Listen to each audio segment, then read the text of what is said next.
Hello বন্ধুরা, তোমরা সবাই কেমন আছো? আশা করি ভালো আছো। তো আজ আমি 24 ঘন্টা কাটাতে চলেছি এই ভুতুরে শ্মশানে। তারপর আমি ওই শ্মশানে এমন কিছু দেখে ভয় পাবো আমি কখনো ভাবতেই পারিনি। শ্মশানে গিয়ে দেখতে পাই শ্মশানটা পুরো শান্ত হয়ে আছে। তো এটা দেখে তো আমার গাড়িতে পুরো শিউরে উঠছিল। তারপর দেখতে পাই মহাদেব শ্মশানের সামনে বিরাজ করছে। তো ভরা দুপুরবেলা সেই শ্মশানে তেমন একটা মানুষ ছিল না। তারপর দেখতে পাই সেই শ্মশানে এক মৃত মানুষকে নিয়ে আসা হয়েছে।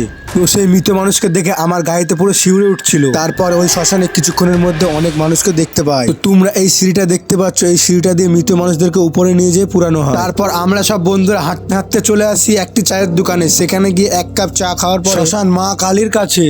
তো ওখান থেকে মার দর্শন করে নেওয়ার পরে তারপর চলে এসেছিলাম মৃত মানুষদেরকে কাঠে যেখানে পোড়ানো হয়। তো ওখানে এসে দেখতে পাই ছাই আর কিছু কাঠের পোড়ানো অংশ। তারপর দেখতে পাই ওই জায়গাটি বট ও আম গাছে ঘিরে রেখেছে।